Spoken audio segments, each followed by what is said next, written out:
विचारों के इस मंच और विविध दृष्टिकोणों के गंभीर विश्लेषण में आपका स्वागत है।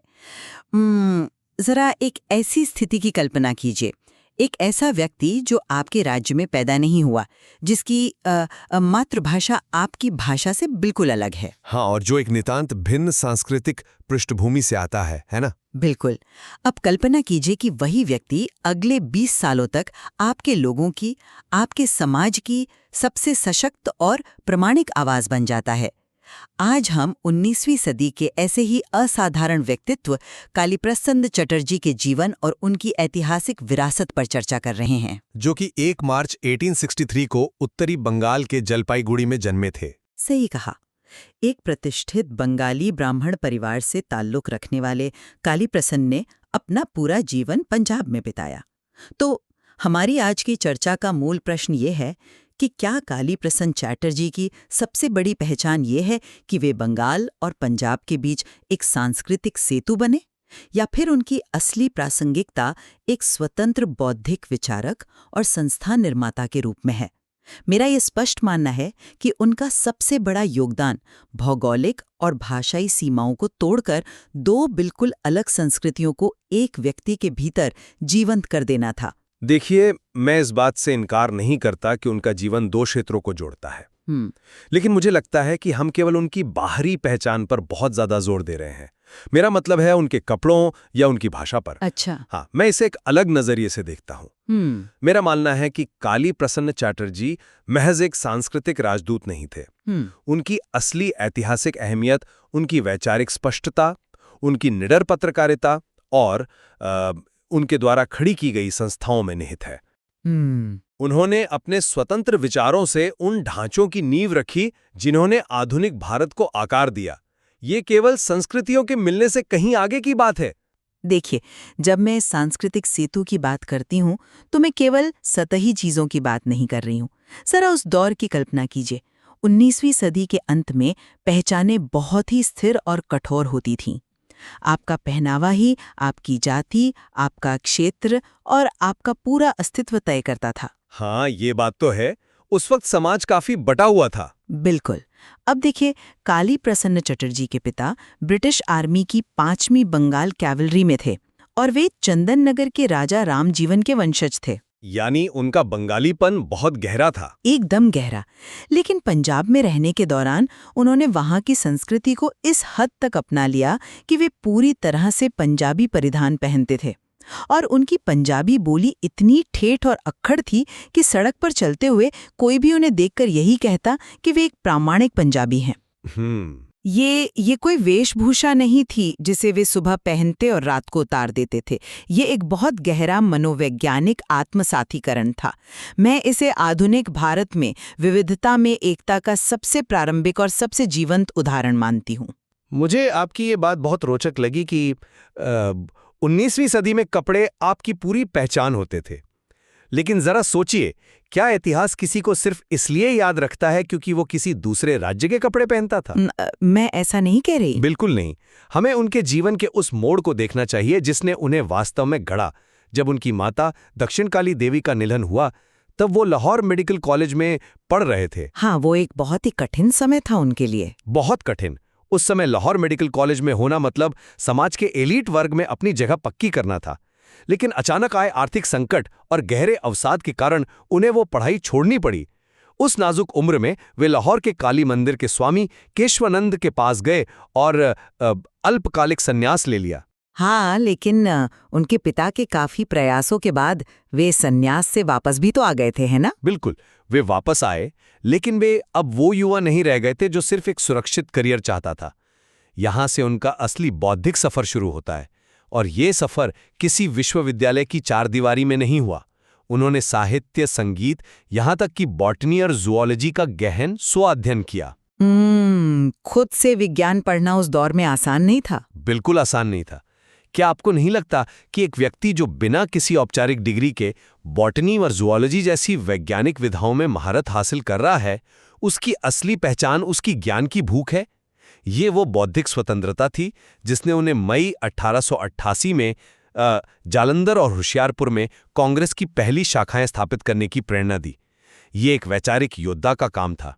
किसी ऐसे व्यक्ति का नहीं जो सिर्फ दो संस्कृतियों के बीच सामंजस्य बिठा रहा हो। मैं ये नहीं कह रही कि वे बौद्धिक नहीं थे, लेकिन मैं ये समझने की कोशिश कर रही हूँ कि उनकी उस बौद्धिक साहस को ऊर्जा कहाँ से मिल रही थी। क्या मतलब है आपका? मतलब, आपने कांग्रेस की शाखाएं खोलने की बात की, तो चलिए उनके राजनीतिक और राष्ट्रीयवादी जागरण के मूल स्रोत पर ही बात करते हैं। जरा 1905 के बंगाल विभाजन को देखिए। हाँ, लॉर्ड कर्जन का वो फैसला। सही कहा। जब कर्जन ने बंगाल को 2 हिस्सों में बांटने का फैसला किया तो पूरे देश में एक आक्रोश था, लेकिन पंजाब में बैठे काली प्रसन्न चैटर्जी ने जिस तीखेपन से इसका विरोध किया वो अभूतपूर्व था। उन्होंने स्वदेशी आंदोलन का इस हद तक समर्थन किया कि ब्रिटिश सरकार ने उन्हें पंजाब से देश निकाला देने की धमकी तक दे डाली। मेरा सवाल ये है, पंजाब में बैठकर एक व्यक्ति बंगाल के दर्द को इतनी गहराई से कैसे महसूस कर सकता है? ये तभी संभव है जब उस व्यक्ति के भीतर उसकी बंगाली जड़ें और उसका पंजाबी परिवेश दोनों एक साथ धड़क रहे हों। लेकिन जब 1911 में विभाजन रद्द हुआ तो बनारस में सबसे आगे रहकर जश्न मनाने वाले काली प्रसन्न ही थे। क्या ये इस बात का प्रमाण नहीं है कि उनका राष्ट्रवाद उनके दोहरे सांस्कृतिक जुड़ाव से पैदा हुआ था? मुझे यहाँ आपको टोकना होगा। मुझे ये तर्क पूरी तरह से आश्वस्त नहीं करता। हम यहाँ कारण और प्रभाव को आपस में मिला रहे हैं। कैसे? देखिए, आप 1905 और 1911 की घटनाओं को उनके सांस्कृतिक मिलन का नतीजा बता रही हैं, लेकिन क्या हम भूल रहे हैं कि 1905 तक तो वे एक बेहद परिपक्व और स्थापित राजनीतिक विचारक बन चुके थे। उनके भीतर देशभक्ति का जो असली ज्वालामुखी फटा था, उसका बीज 1905 में नहीं बल्कि बहुत पहले 1879 में लाहौर में बोया गया था। ओह, आप सुरेंद्रनाथ बनर्जी और शिवनाथ शास्त्री के उन भाषणों का जिक्र कर रहे हैं? बिल्कुल। 1879 में जब सुरेंद्रनाथ बनर्जी और शिवनाथ शास्त्री लाहौर आए थे तो उन्होंने सिर्फ बंगाली संस्कृति या कला पर बात नहीं की थी। वे साम्राज्यवाद के खिलाफ एक नई आक्रामक राजनीतिक भाषा दे रहे थे। हाँ, वो भाषण काफी प्रभावशाली थे। बहुत प्रभावशाली। उस युवा काली प्रसन्न ने उन राजनीतिक और ज्वलंत भाषणों से ये सीखा कि ब्रिटिश हुकूमत की ज्यादतियों का वैचारिक रूप से कैसे मुकाबला किया जाता है। यह एक विशुद्ध राजनीतिक और वैचारिक जागरण था। जब अंग्रेजों ने उन्हें पंजाब से निकालने की धमकी दी तो वो इसलिए नहीं था क्योंकि वे बन्नाल के लिए रो रहे थे। तो फिर किस लिए था? वो इसलिए था क्योंकि वे एक ऐसे पत्रकार बन चुके थे जिनकी कलम से निकली राजनीतिक विचारधारा ब्रिटिश साम्राज्य की नींव हिला रही थी। उनका राष्ट्रवाद राजनीतिक चेतना से जन्मा था, ना कि केवल दो संस्कृतियों के मेलजोल से। ठीक है, अगर हम उनकी कलम और उनकी पत्रकारिता की ही बात करें तो मेरा तर्क और भी मजबूत हो जाता है। आप पत्रकारिता को वैचारिक स्वतंत्रता का हथियार बता रहे हैं और मैं इससे सहमत हूं, लेकिन जरा देखिए कि उन्होंने इस हथियार का इस्तेमाल कहाँ किया। हाँ, बताइए। उन्होंने लाहौर के सिविल एंड मिलिट्री गजेट में एक अनुवादक के रूप में अपनी यात्रा शुरू की, लेकिन उनकी असली पहचान बनी द ट्रिब्यून से। 1885 में वे द ट्रिब्यून से जुड़े और पूरे 20 वर्षों तक उन्होंने इस अखबार को अपनी बेजोड़ सेवाएं दी। 20 साल? 20 साल एक बहुत लंबा समय होता है किसी भी अखबार के लिए। वही तो। और वे सिर्फ लेख नहीं लिख रहे थे, वे पंजाब की आवाज बन गए थे। उनके लेखों और टिप्पणियों की सटीकता इतनी मारक थी कि लोग उनकी प्रतीक्षा करते थे। मैं याद दिलाना चाहूंगी कि 1903 का ऐतिहासिक दिल्ली दरबार कोई आम जलसा नहीं था। बिल्कुल नहीं, वो तो साम्राज्य का शक्ति प्रदर्शन था। एकदम सही। ये भारत में ब्रिटिश साम्राज्य की ताकत, उनके शाही रुतबे और उनके पूर्ण नियंत्रण का सबसे बड़ा दिखावा था। उस दरबार में द ट्रिब्यून के प्रतिनिधि के रूप में काली प्रसन्न चैटर्जी का शामिल होना बहुत बड़ी बात थी।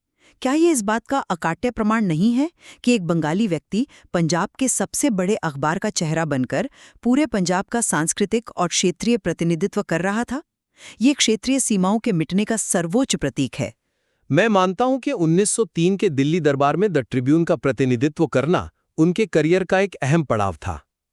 लेकिन मुझे लगता है कि हम यहाँ एक बहुत बड़े विरोधाभास को नजरअंदाज कर रहे हैं। कैसा विरोधाभास? अगर वे सच में केवल पंजाब के एक सांस्कृतिक प्रतिनिधि या चेहरा बनकर संतुष्ट थे, तो उन्होंने 1905 में वो सब कुछ क्यों छोड़ दिया?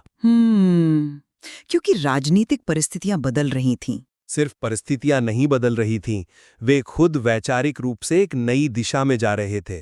अपने करियर के चरम पर 20 साल की स्थिरता और रुतबे को लात मारना कोई आसान फैसला नहीं होता। उन्होंने द ट्रिब्यून छोड़कर अपना खुद का अंग्रेजी अखबार शुरू किया, द लाइट। जरा सोचिए, 1905 के भारत में एक नया अंग्रेजी अखबार शुरू करना कितना बड़ा आर्थिक और वैचारिक जोखिम था। हाँ, जोखिम तो था। अंग्रेजी प्रेस ही वो माध्यम था जिससे आप सीधे ब्रिटिश अधिकारियों और पढ़े लिखे एलीट वर्ग की आंखों में आंखें डालकर बात कर सकते थे। लेकिन द लाइट तो केवल 2 साल ही चल पाया था ना। आर्थिक तंगी के कारण उन्हें इसे बंद करना पड़ा था। हाँ, वित्तीय रूप से वो असफल रहा, लेकिन वैचारिक रूप से वो उनका सबसे बड़ा प्रयोग था। और देखिए कि उस अखबार को शुरू करने में उन्हें किसका समर्थन मिला। लाला लाजपत राय, लाला हंसराज और प्रतुल चटर्जी जैसे दिग्गजों का। बड़े नाम थे ये। बिल्कुल, ये वे लोग थे जो केवल सांस्कृतिक मेलजोल में दिलचस्पी नहीं रखते थे, वे भारत की स्वतंत्रता का ढांचा तैयार कर रहे थे। और द लाइट का बंद होना उनके वैचारिक सफर का अंत नहीं था। जब वे आर्थिक रूप से टूट चुके थे, तब नवंबर 1907 में कलकत्ता के महान पत्रकार शिशिर कुमार घोष ने उन्हें व्यक्तिगत रूप से आमंत्रित किया। अच्छा जी, वे अमृत बाजार पत्रिका के संपादकीय विभाग में शामिल हुए और जल्द ही उसके आधिकारिक संपादक बन गए। लेकिन देखिए, ये तो मेरे ही तर्क को सही साबित कर रहा है। वे लाहौर से वापस कलकत्ता चले गए, मतलब अपनी जड़ों की तरफ लौट गए। नहीं, वे किसी भूगोल की ओर नहीं लौट रहे थे। वे सच की तलाश में जहां उन्हें मंच मिला वहां गए। यह प्रक्षेप वक्र साबित करता है कि उनकी मूल पहचान एक निडर पत्रकार और संपादक की थी। वे किसी क्षेत्र या संस्कृति के मोहताज नहीं थे, वे केवल अपने स्वतंत्र विचारों के प्रति जवाबदेह थे।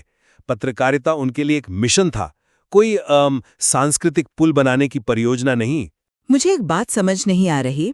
आप उन्हें बार बार एक ऐसे शुद्ध बौद्धिक विचारक के रूप में पेश कर रहे हैं जो अपनी संस्कृति या जड़ों से पूरी तरह निरपेक्ष था। लेकिन अगर हम उनके रचनात्मक और सामाजिक कार्यों को देखें तो ये तस्वीर बिल्कुल बदल जाती है। आप कह रहे हैं कि उन्होंने द लाइट शुरू किया, लेकिन क्या आप भूल गए कि उन्होंने साहित्य के क्षेत्र में क्या किया? आप सतीर अभिशाप की बात करने वाले हैं, है ना? बिल्कुल, और क्यों ना करूं। ये केवल एक उपन्यास नहीं है, ये उनके अवचेतन मन का आईना है। उन्होंने एक ऐतिहासिक उपन्यास लिखा, सतीर अभिशाप। इसका विषय क्या था? एक सिख सम्राट का इतिहास। लेकिन उन्होंने इसे किस भाषा में लिखा? बंगाली में? बंगाली भाषा में, जो बाद में मशहूर बंगाली पत्रिका परिचय में धारावाहिक रूप से प्रकाशित हुआ। जरा इस विडंबना और इस खूबसूरती को समझिए। एक व्यक्ति जो अपनी रोजमर्रा की जिंदगी में पंजाबी पहनता है, पंजाबी बोलता है, वो जब अपनी सबसे गहरी रचनात्मक अभिव्यक्ति करता है तो वो बंगाल की भाषा और पंजाब के इतिहास को आपस में जोड़ देता है। बात तो सही है। ये साहित्य का वो दुर्लभ क्षण है जहां पंजाब और बंगाल एक ही पन्ने पर आपस में गले मिल रहे हैं। अगर ये बहुसांस्कृतिक दृष्टिकोण का चरम बिंदु नहीं है तो फिर क्या है? मैं यह स्वीकार करता हूं कि सतीर अभिशाप एक बहुत ही सुंदर और प्रतीकात्मक साहित्यिक कार्य है। यह उनके दिल के करीब दोनों संस्कृतियों का एक बढ़िया मिश्रण है। लेकिन यहाँ एक पेंच है। कैसा पेंच? एक कमरे में बैठकर अपनी पसंद की भाषा में उपन्यास लिखना एक बात है, और समाज की कठोर और हिंसक रूढ़ियों से सीधे तौर पर सड़क पर उतरकर टकराना बिल्कुल अलग बात है। अगर हम उनकी अंतिम विरासत का मूल्यांकन करना चाहते हैं तो हमें उनके ठोस सामाजिक सुधारों को देखना होगा। लेकिन क्या वे सामाजिक सुधार भी उनके बहुसांस्कृतिक अनुभव से प्रेरित नहीं थे? नहीं, वे एक गहरी वैचारिक प्रतिबद्धता से प्रेरित थे। याद रखिए, वे चंदन नगर के राजघराने से ताल्लुक रखने वाले एक कट्टर और रूढ़िवादी ब्राह्मण परिवार से आते थे। 19वीं सदी के अंत में एक रूढ़िवादी ब्राह्मण के लिए समाज में विधवा पुनर्विवाह का पुरजोर समर्थन करना कोई छोटी बात नहीं थी। हाँ, उस समय समाज इसके बिल्कुल खिलाफ था। बिल्कुल, लोग ऐसे विचारकों का सामाजिक बहिष्कार कर देते थे। ये कोई सांस्कृतिक मेलजोल नहीं था, ये एक समाज सुधारक का अपनी ही परंपराओं के खिलाफ खड़ा होने का अदम्य साहस था। मैं उनके समाज सुधारक पहलू का सम्मान करती हूँ, लेकिन और रुकिए, संस्था निर्माण की बात अभी खत्म नहीं हुई है। 1896 में उन्होंने लाला हंसराज के साथ मिलकर लाहौर में प्रसिद्ध DAV यानी दयानंद एंग्लो वैदिक स्कूल और कॉलेज की स्थापना में जो मदद की, वो अभूतपूर्व थी। कैसे एक बंगाली ब्राह्मण पंजाब के सबसे मुख्य धारा के आर्य समाजी संस्थान की स्थापना में न केवल मदद कर रहा है, बल्कि वहां एक शिक्षक के रूप में अपनी सेवाएं भी दे रहा है। उन्होंने पीढ़ियों के दिमाग गढ़े। लेकिन ये भी तो पंजाब के प्रति उनके उसी प्रेम और जुड़ाव को दिखाता है। ये उनके विचारों के प्रेम को दिखाता है, और इसका सबसे बड़ा सबूत उनके जीवन के अंतिम वर्ष हैं। जब वे कलकत्ता और लाहौर छोड़कर बनारस आए तो उन्होंने भारत धर्म महामंडल के मुखपत्र का संपादन किया और रामकृष्ण मिशन से गहराई से जुड़े रहे। और सबसे महत्वपूर्ण बात, जून 1918 का वो ऐतिहासिक क्षण जब वो शांति निकेतन गए और वहां उन्होंने जो 2 व्याख्यान दिए, गुरुदेव रविंद्रनाथ टैगोर उन व्याख्यानों से इतने अधिक प्रभावित हुए कि उन्होंने तुरंत कालीप्रसन्न को शांति निकेतन में प्राध्यापक पद का निमंत्रण दे दिया। क्या आपको लगता है कि टैगोर जैसे विश्व कवि ने उन्हें यह निमंत्रण इसलिए दिया था क्योंकि वे बंगाली और पंजाबी का एक अच्छा सांस्कृतिक मिश्रण थे? बिल्कुल नहीं। टैगोर ने उनके भीतर के उस विशुद्ध उच्च कोटि के बौद्धिक विचारक और दार्शनिक को पहचाना था। निसंदेह गुरुदेव रविंद्रनाथ टैगोर का वो निमंत्रण उनके जीवन का एक बहुत बड़ा सम्मान था, और वो उनके बौद्धिक स्तर को प्रमाणित भी करता है। मैं आपकी इस बात से इनकार नहीं कर सकती कि उन्होंने द लाइट से लेकर डीएवी कॉलेज तक जो संस्थागत ढांचे खड़े किए, वे आधुनिक भारत के निर्माण में बहुत महत्वपूर्ण थे। हाँ। लेकिन हमारी इस पूरी चर्चा को अगर मैं समेटना चाहूँ तो मैं फिर से उसी मूल बात पर वापस आऊंगी जहाँ से मैंने शुरुआत की थी। देखिए, इतिहास में बहुत से अच्छे पत्रकार हुए हैं, बहुत से शानदार शिक्षक और संस्था निर्माता भी हुए हैं, लेकिन कालीप्रसन्न चटर्जी का जीवन हमें जो सबसे अलग और अनूठी बात सिखाता है वो ये है कि कैसे एक अकेला व्यक्ति हम और वो की दीवारों को पूरी तरह से गिरा सकता है। उनका जीवन इस बात का एक जीता जागता सबूत है कि कोई व्यक्ति कैसे जन्म से बंगाली, कर्म से पंजाबी और आत्मा से पूर्णतः एक भारतीय हो सकता है। एक ऐसे समय में जब देश छोटी छोटी जाति और क्षेत्रीय पहचानों में बटा हुआ था, उनका जीवन 2 महान संस्कृतियों को एक सूत्र में पिरोने का एक शाश्वत प्रयास था। आपकी ये बात बहुत ही काव्यात्मक है और मैं इससे पूरी तरह सहमति जताता हूँ कि उनका जीवन भारत की बहुलता और विविधता का एक शानदार जश्न था। ये देखना सचमुच सुखद है कि एक व्यक्ति कैसे 2 अलग-अलग दुनियाओं को अपने भीतर समेट सकता है। बिल्कुल। लेकिन इतिहास का विश्लेषण केवल भावनाओं के आधार पर नहीं किया जा सकता। मैं अपनी इस मूल मान्यता पर कायम रहूंगा कि इतिहास में उनका सबसे गहरा और अमिट निशान एक वैचारिक योद्धा के रूप में ही दर्ज होना चाहिए। जब हम जालंधर में कांग्रेस की नींव रखना देखते हैं, द ट्रिब्यून में उनके 2 दशक लंबे संघर्ष को देखते हैं, द लाइट शुरू करने का उनका आर्थिक और वैचारिक जोखिम देखते हैं, या डीएवी शिक्षण संस्थानों के निर्माण में उनका योगदान देखते हैं, तो हम पाते हैं कि उन्होंने केवल संस्कृतियों को महसूस ही नहीं किया, बल्कि ऐसे मजबूत भौतिक ढांचे खड़े किए जिन्होंने आने वाली पीढ़ियों को आकार दिया। सांस्कृतिक पुल तो समय के साथ बदल जाते हैं, लेकिन उन्होंने जो वैचारिक इमारतें खड़ी की वे आज भी किसी न किसी रूप में हमारे समाज में मौजूद हैं। उनका बौद्धिक साहस ही उनकी सबसे बड़ी और स्थायी विरासत है। मुझे लगता है कि हम एक ऐसे बिंदु पर पहुंच गए हैं जहां हम देख सकते हैं कि कालीप्रसन्न चटर्जी का जीवन किसी एक ढांचे में फिट नहीं बैठता, और शायद यही इस चर्चा की सबसे खूबसूरत बात है कि एक ही जीवन के इतने अलग-अलग, इतने जटिल और समृद्ध पहलू हो सकते हैं। 12 नवंबर 1919 को पवित्र शहर बनारस में जब 56 वर्ष की आयु में एक छोटी सी बीमारी के बाद कालीप्रसन्न चटर्जी का निधन हुआ, तब तक उनका जीवन आधुनिक भारतीय इतिहास का एक बेहद दिलचस्प अध्याय बन चुका था। बिल्कुल, महज 56 वर्ष का वो जीवन जो जलपाईगुड़ी के हरे भरे परिदृश्यों से शुरू होकर लाहौर के बौद्धिक संघर्षों, मेडिकल कॉलेज के अवसाद और राजनीतिक तूफानों से गुजरता हुआ अंततः बनारस के आध्यात्मिक और शांत घाटों पर आकर पूर्ण हुआ। हाँ, सच में ये कोई आम जीवन नहीं था।